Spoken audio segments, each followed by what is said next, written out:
Final Fantasy XIV Dawntrail launch trailer by Final Fantasy XIV. This will be spoilers at the end. We will be discussing my thoughts going into this after 6.5. Well, for once, the fate of the world doesn't rest on our shoulders. We might even get a chance to enjoy ourselves. Boat? Boat? Do not be so quick to relax.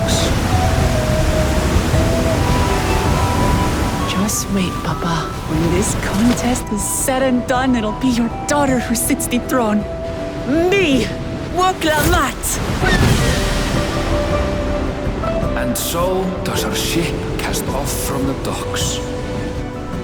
In retrospect, of course, that battle against the storm would prove a fitting prelude to the coming contest for the throne. Right, because Doria landed off at 655.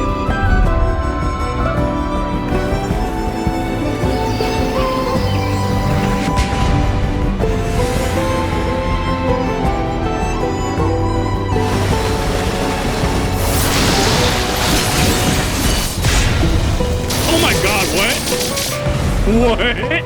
Big Cactar. You four will compete in the rite of succession. The outcome of which will decide who takes my place as Dawn Servant. Okay. I like that his other head's covered, actually. We are blessed siblings, the elevated chosen. Our nation can change for the better. I am bound to no one. Woklamat, protector of peace and soon-to-be Dawn Servant. A waste of time. I can always take what I need later. Okay. Our nation is a fortress, and its people the bricks with which it is built. It is through embracing innovation that we will usher Tuli Yolal onto a more prosperous future.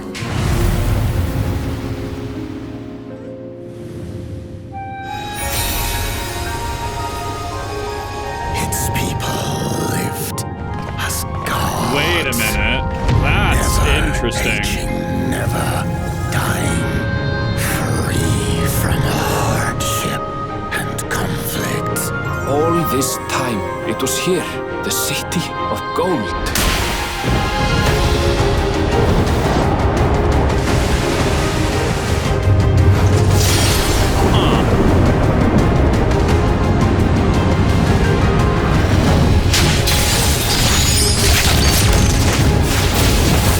A golden light. Could it be?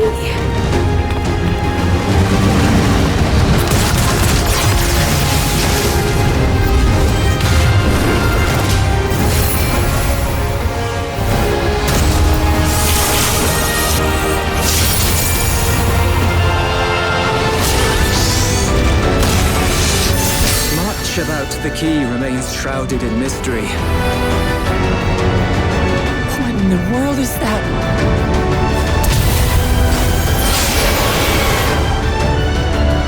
What is this relic of theirs? Who made it? And to what end? Hourglass? I will be the next Dawn Servant, and I'll protect my people's happiness to the last! All right. So, I've never played Final Fantasy IX. They've gone on record saying this will be With very your 9, strength, right? could you have held fast to that which is dear without sacrifice? The music does sound good. It sounds a lot better than I was expecting because I'm off the Endwalker high. So we will be going back through this in more of a in-depth kind of like scene by scene, so to speak. What I'm very mixed going into this. I actually really love 6.0.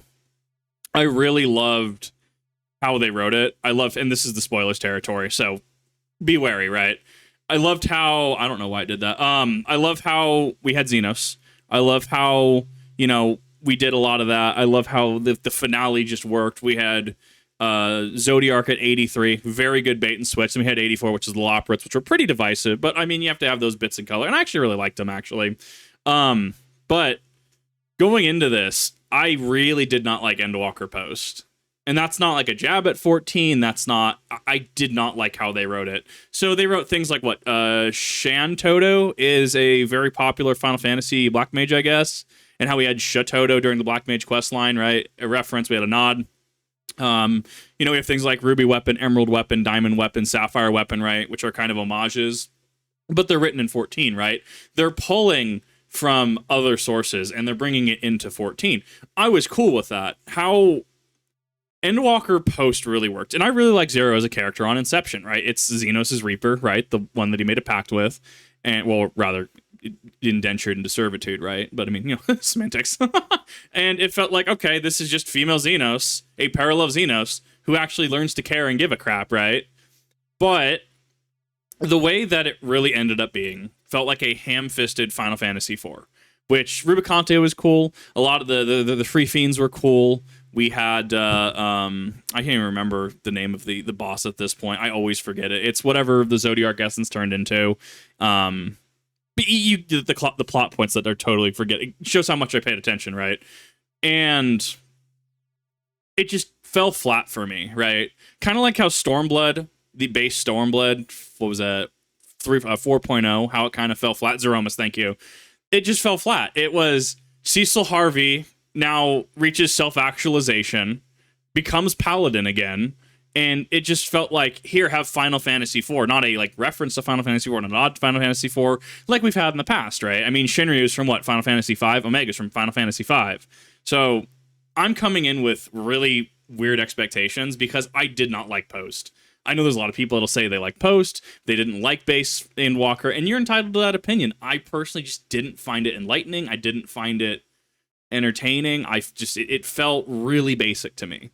So coming into this, coming off of, you know, that Endwalker-ism, right?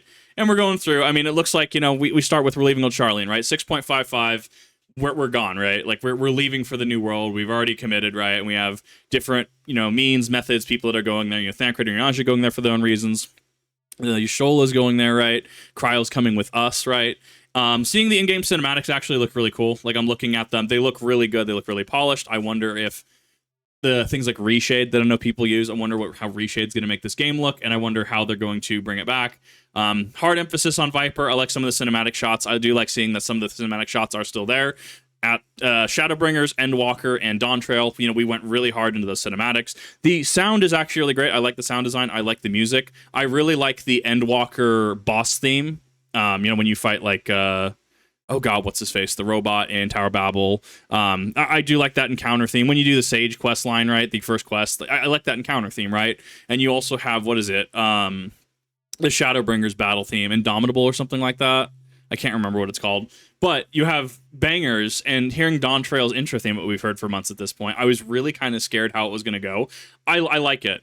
So to me, we're going to get there, right? Get to the new world, right? We're going to establish some setting because that's how 14 works at this point, right? It's a very predictable story and how it works, and that's fine. You know what to expect. You're going to get there. You're going to establish, right? You're going to have your intro. You're going to have your inciting incident. You're going to have your rising action. You're going to have your climax, your zenith of the story. Then you're going to have your falling action. But when we set up the next area, set up the next story plot point, right? Instead of having a conclusion resolution, we'll have another inciting incident. We'll have rising action again, right? And I've gone over this. It's effective storytelling. If it works, if it ain't broke, don't fix it, right? And so I see we're going to get here, inciting incident, right? Talking to a bunch of people. I do like that we have some insights into the locales. Locales look very good. I'm liking them graphically. I like the variation in them. Swole Cactar, honestly, I really like Swole Cactar. I think it's really cool. Going into some of the boss fights and stuff, it's actually kind of cool to see Estinian here. Estinian doing some of his action against what appears to be the king. Or against Dawn Servant, right? This, I feel we might run into another Endwalker here. I feel we're going to run into another 83 situation. Or 83. We'll run into like 93, 94. Probably branch off into another story arc to an Act 2, right? How in Endwalker we had Act 1, which was through about what? Babel, Garlemald. And then we went to Act 2, which was kind of like Razad Han, the 85 dungeon, right? And going to Elpis. And after Elpis's resolution, we kind of began Act 3 up through Endsinger and Xenos, right? I see that potentially being a thing, standard 3 acts. We'll see if that holds true or not. But some of the locales and the enemy designs look great. The models look great. Don't know who this is. I don't know if we've come across them yet or not. No, I have not seen or read any supplemental materials. I know that the media tour has been out. I know that people are talking about Viper, talking about Pictomancer. I personally probably will not be picking up Pictomancer. I just enjoy tanking way too much. Paladin gang represent. But, I mean, it's interesting when you come down into it. I just choose not to do any of that because I've had, games like Tears of the Kingdom and stuff that just get spoiled. And I'm just like, I don't want spoilers. I will go in with blank expectations, especially after Endwalker, in my experience with it personally. Models look good. We're going to see a lot of people swap over to Femcat, right? We're going to see a lot of people do that. I want to get to the part that was... It almost looks like this is like a phone almost, or a tablet, right? How the thing lights up. Right, how it lights up at the bottom. And that leads us into... camping out, probably Act 2, or even Act 3, but we lead to this vault, right? And how Emmett Selk talked about the City of Gold. It's really interesting seeing all this high-tech stuff. I really like this. I don't know if this is going to be like Ascian. I don't know if this is going to be like, one of the Unsundered before things happened, one of the 14, the Convocation. I don't know if this is going to be their doing. I'm not, or alternatively, seeing how this is going, right? And... That's interesting. We might be dealing with time there again. Looking at this, we could be dealing with more time. The City of Gold. But it's interesting. Sound design's good. Going into this is interesting, and I understand it that people have said that we will be going to different planets. So, from a story perspective, it's like RuneScape, right? We're in RuneScape 3. We had Elder God Wars Dungeon 3. Where we fought Karapak, we fought Arc Lakekor, we fought Croesus, we fought Karapak, Karapak, or Tezcol Zuck, right? And then that led into my favorite MMO quest that I've ever played, and 14 still has not trumped it, which is, what is it, Extinction, right? Not the Takhar, the stupid Karamja Volcano quest, right? Not that Extinction, but Extinction dealing with the Elder God eggs and stuff like that. Honestly, really banger quest. 14 still has not topped that for me, which is interesting. But even though it breaks some established RuneScape lore, and that's something that other people that play RuneScape a lot more than I do currently can chime in on. But then you fight Zamorak in that. Like, yes, Zamorak is a boss in the game. You have to reforge the edicts and you kick him out. It's honestly pretty cool. And after that, we kind of led into a power down segment where it's like, we lost our World Guardian privileges, so to speak, and, we had to deal with the Zamorakian Civil War. That led into Necromancy, and I start kind of falling off about there. I've blitzed RuneScape in a really weird way where I absorbed almost none of the story. So going into this, right, going into 14, where we have Endwalker Post, in which we were dealing with the 13th Shard, right? We have Golbez still kind of doing things. We have Cecil Harvey, Electric Boogaloo, right, doing things in the 13th, and we kind of got pulled away to deal with Tournament Arc. This could be we're dealing with a planetary threat, because we know that other planets and other races exist out there, courtesy of Meteon, and by extension, Hermes, right? Meteon did nothing wrong. Hermes, my god, dude.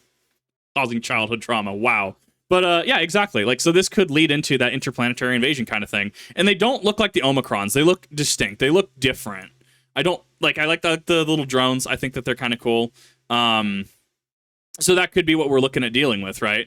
Where we start with the tournament arc, then Act 2, we go to the City of Gold to deal with the City of Gold kind of stuff, and then Act 3, we're dealing with imminent alien invasion, and then we deal with some kind of resolution right there, right? I do like that we have another tower here, it looks like. I mean, it's kind of cool. I think there's a lot to look forward to. Personally, I will not be picking up Pictomancer. I just don't think it's worth my time. But that being said, if you do enjoy Magic DPS, I do think that is something that a lot of people can find enjoyment in, and a lot of people are happy for it. I personally like tanking. I think DPS are a little too squishy, but that has also come from the knowledge that DPS used to kind of be the class to play, right? Where DPS could tank hits, and you didn't even need a tank or healer at some point in time. I have to dig into that further. But I'm kind of looking forward to it. I want to see what happens. I'm worried about servers week 1, or even month 1, honestly, if I'm being completely honest. And, I'll be playing this as I can on stream. And we will have a spoiler warning for, I don't know how long I have to go get with my mod team on that, how long we want a spoiler ban for. So, yeah, this is good. Let me know what your thoughts are for Dawntrail. Let me know if you think I'm on point. Let me know if you think I'm wrong, and I will see you in the next one.